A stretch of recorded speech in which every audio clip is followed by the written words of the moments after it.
Hi dear students, welcome to our class. Today we will discuss about your first prose, the heavenly parasol. We already discussed 22 paras, okay? In the previous class, what we discussed? The king tried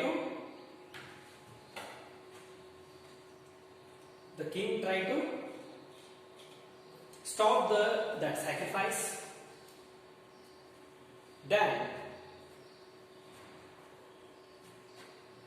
the barbarian and the victim and that ailing boy or sick boy,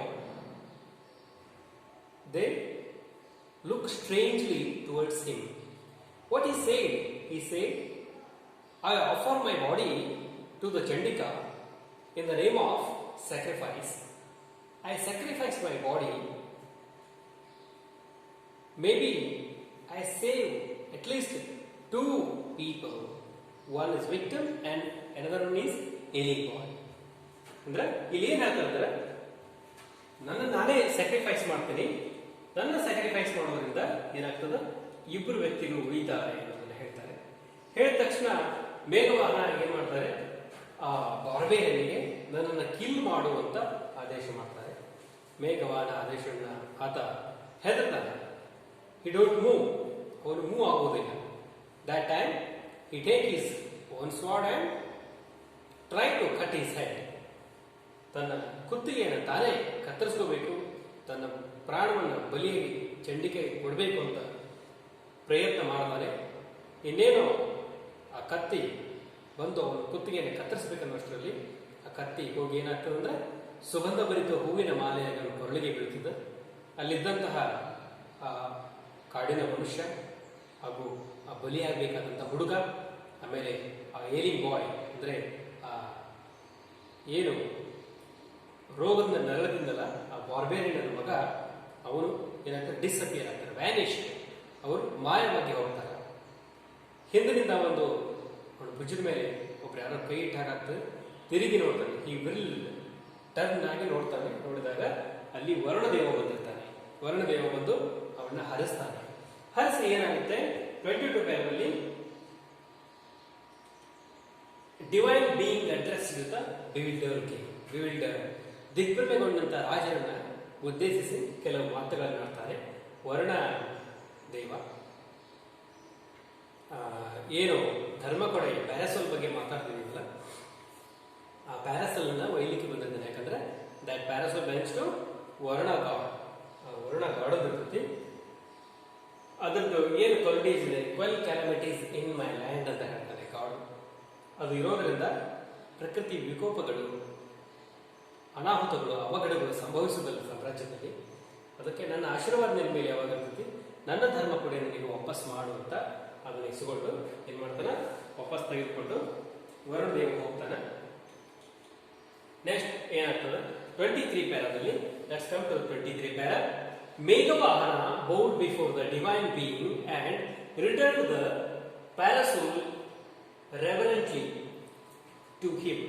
Then he asked hesitantly, O Lord, encouraged by your praise, I wish to ask for a boon.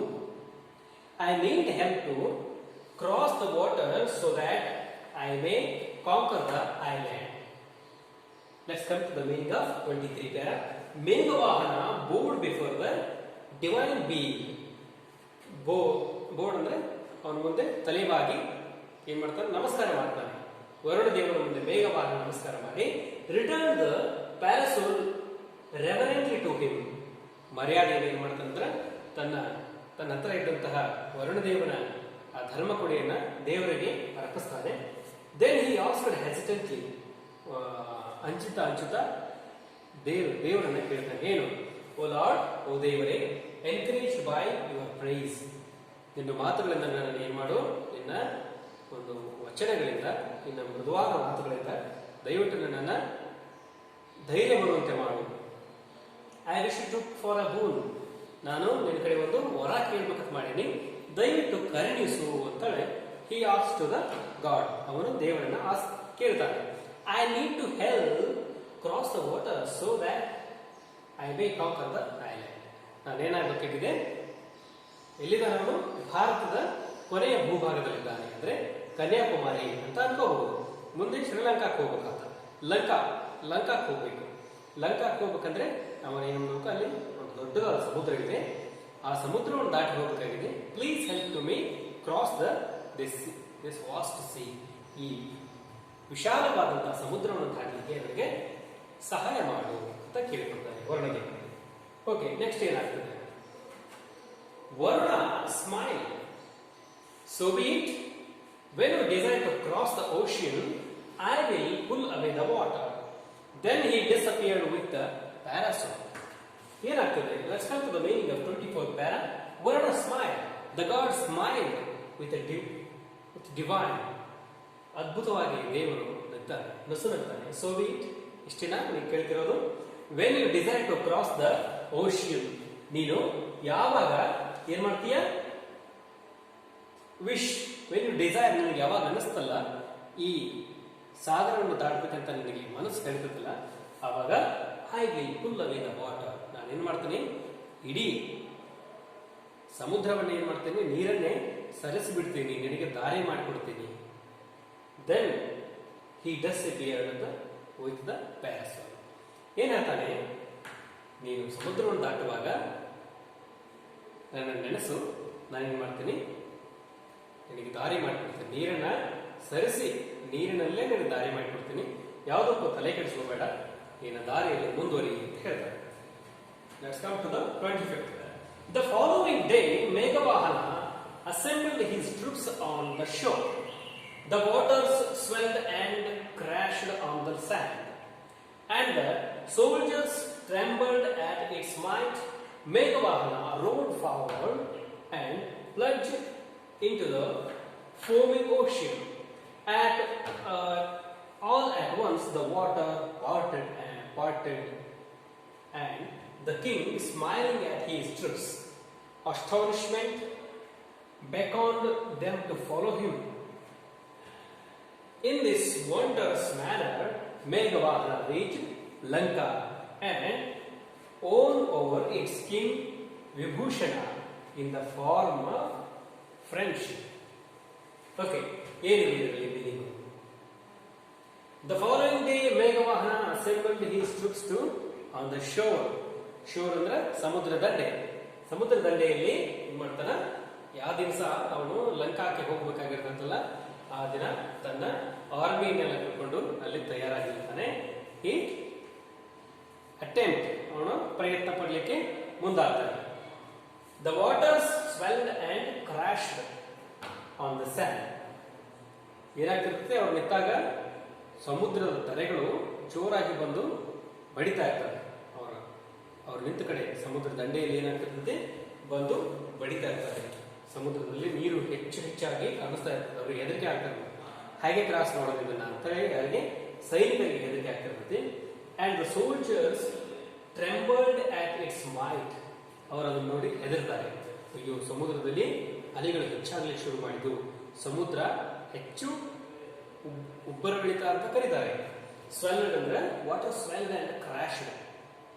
ಹೆಚ್ಚು ಏನಾಗ್ತದ? ಸಮುದ್ರದ ಮಟ್ಟ ಹೆಚ್ಚಾಗಲಿಕ್ಕೆ ಶುರು ಮಾಡ್ತದೆ. ಇದನ್ನೆಲ್ಲ ಕಂಡು ಸೈನಿಕರಿಗೆ ಗಾಬರಿ ಆಗ್ತದೆ. Meghavahana rode forward and plunged into the foaming ocean.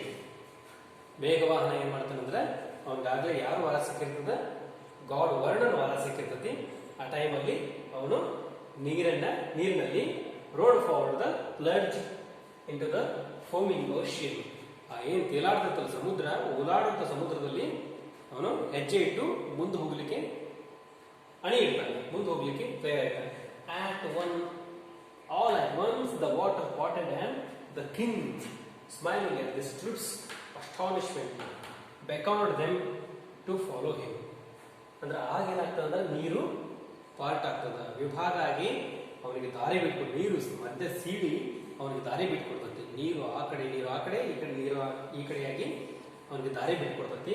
ಇದನ್ನೆಲ್ಲ ನೋಡ್ತಕ್ಕಂಥ ಅವನ ಸೋಲ್ಜರ್ಸ್ ಏನ್ ಮಾಡ್ತಾರೆ ಅಂದ್ರೆ ಗಾಬರಿ ಮಾಡ್ತಾರೆ, ಆಶ್ಚರ್ಯಚಕಿತ. ಅಸ್ಟಾನಿಶ್ಮೆಂಟ್ ಅಂದ್ರೆ ಆಶ್ಚರ್ಯಕ್ಕೊಳಗಾಗ್ತಾರೆ.